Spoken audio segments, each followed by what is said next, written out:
बस एक बात मेरी समझ में नहीं आ रही, मेरे पल्ले ही नहीं पड़ रही कि कैसे एक बेटी इस बात पे मुतमईन है कि उसके बाप का अफेयर है, और ऐसे मौके पे वो अपनी माँ के साथ नहीं अपने बाप के साथ खड़ी है। इसमें समझ में ना आने वाली कौन सी बात है? शायद आपकी जनरेशन एक्स है ही बहुत ज़्यादा कंफ्यूज्ड। आप लोगों की अपब्रिंगिंग ऐसी हुई है जिसमें आप लोगों ने अपना खुद का एक फैंटेसी वर्ल्ड बना लिया है, जिसमें आप लोगों ने अपने रोल्स भी डिसाइड कर लिए कि माँ ऐसी होगी, बाप ऐसा होगा, माँ की रिस्पेक्ट, बाप की रिस्पेक्ट, ब्ला ब्ला। मगर बच्चे ऐसे होंगे कि माँ उन्हें उठते बैठते डांटे, उन्हें लेक्चर दे, उनको बुरा भला कहे, उनको कॉम्प्लेक्स में डाले, लेकिन फिर भी ठीक है। क्यों? क्योंकि हमारी बेहतरी चाहती हैं, और वो जो कुछ भी कह रही हैं, जिस तरह से भी कह रही हैं, वो बिल्कुल सही है, क्योंकि वो हमारी माँ है। ये सब आपकी जनरेशन ने ज़रूर किया होगा, मगर हमें हिपोक्रेसी नहीं है। हमें अपने माँ बाप तभी अच्छे लगते हैं जब वो हमें अपना अच्छा होने का प्रूफ देते हैं। हम उन्हें सिर्फ इसलिए अच्छा नहीं कह सकते क्योंकि हमारे पेरेंट्स हैं। तो तुम्हारा बाप तुम्हें बहुत अच्छा लगता है ना, तुम उसी के साथ रहो, ज्यादा खुश रहोगी। मेरा माजी मुझे डराता था शीबा, क्या क्या बातें सुननी पड़ती थी अपने मोटापेपन पर। सब लोगों के सामने किसी का कहा हुआ एक जुमला कांटे की तरह चुभता था। मैंने अपनी पूरी जिंदगी शर्म, डर और नदामत में गुजार दी। मैं तुम्हारे लिए नहीं चाहती थी, मैं इसी डर की वजह से तो तुम्हें रोकती थी, लेकिन तुमने तो मुझे अपना दुश्मन बना लिया है। मैं ऐसी नहीं हूँ शीबा जैसे तुम मुझे समझती हो।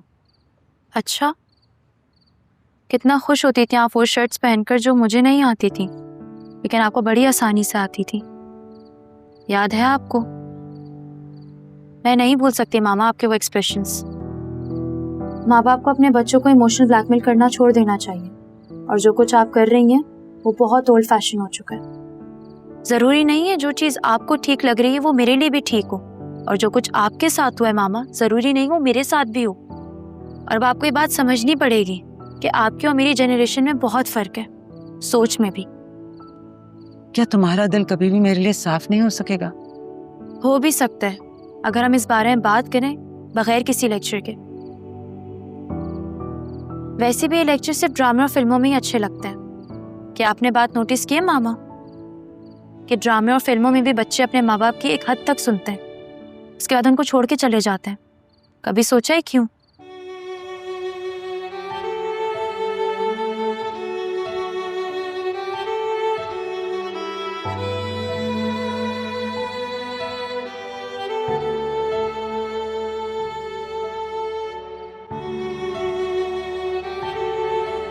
मेरी छोटी बहन की बद्दुआएं लगेंगी तुम्हें। उसके पास टीवी के अलावा घर में एंटरटेनमेंट ही क्या है? मोबाइल मैंने कभी लेके नहीं दिया कि बच्चे खराब ना हो जाएं। मेरे पास नहीं है हराम के इतने पैसे, कहाँ से लाके दूं मैं टीवी? रोए जा रही है बेचारी, बताओ मैं क्या करूं? ला दूंगा। कब? मेरा घर तबाह कर दी। इम्तियाज, मेरे साथ ये औरतों वाली डायलॉग बाजी मत करो। तुमने मेरा घर तबाह कर दिया, जैसे मैं कोई बहुत बड़ी शैतान या वैशी बला हूं। तुमने उसे एक एक बात बता दी, मतलब सब कुछ बता दिया उसे।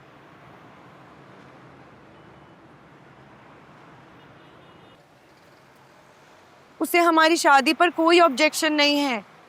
वो वाकई एक अलग तरह की औरत है। शादी? हाँ, हमारी शादी। मुझे अपनी बीवी से बहुत मोहब्बत है।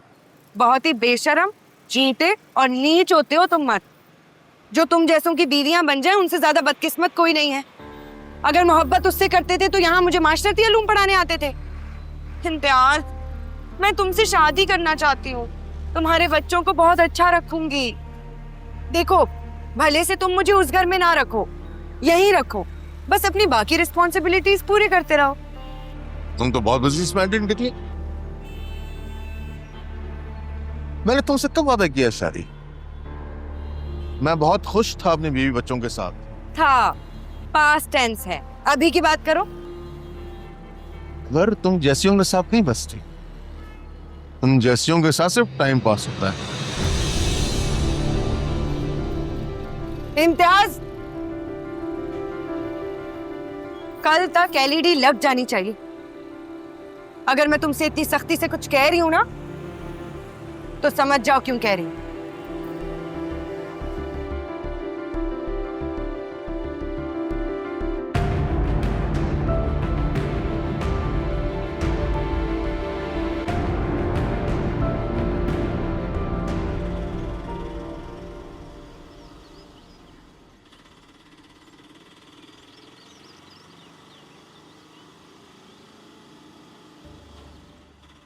एक सेकंड रुके।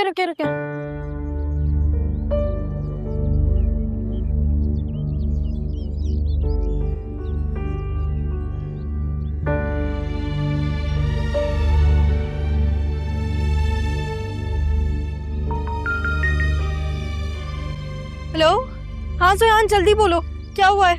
तुम हर वक्त मुझसे इतना रूडली क्यों बात करती हो? मैं तुमसे कहा था ना, जब तुम्हें बात नहीं करनी हो मुझसे तो मेरा फोन रिसीव नहीं किया करो।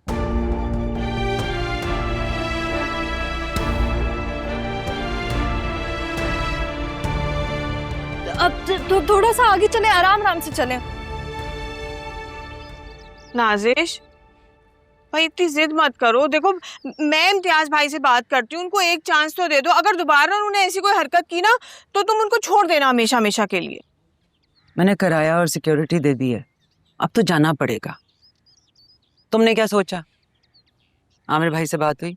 आमिर ने बात की थी इम्तियाज भाई से, वो तो इतना नाराज होने लगे, कहने लगे कि उरूसा तो मेरी बहन है और ये उसका मैका। सवाल ही पैदा नहीं होता कि तुम लोग यहाँ से जाओ, और अगर तुम लोग गए तो मैं आइंदा कभी भी तुम लोगों से बात नहीं करूंगा।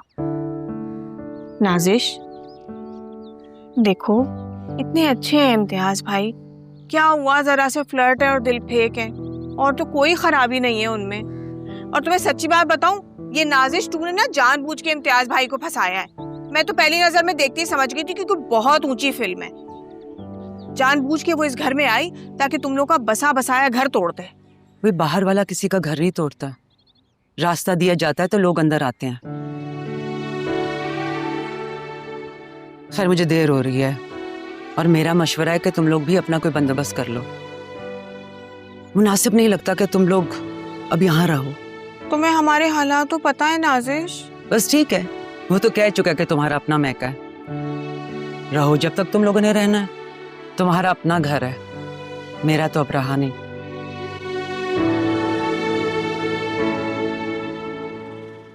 आप यहाँ क्या कर रहे हैं? मिसेस इब्राहिम, आप हर वक्त इतना गुस्से में क्यों रहती हैं? हम चले? कहा लिबर्टी कोचिंग सेंटर। हाँ भाई आ जाए, चले चले। बस ये रहा लिबर्टी कोचिंग सेंटर।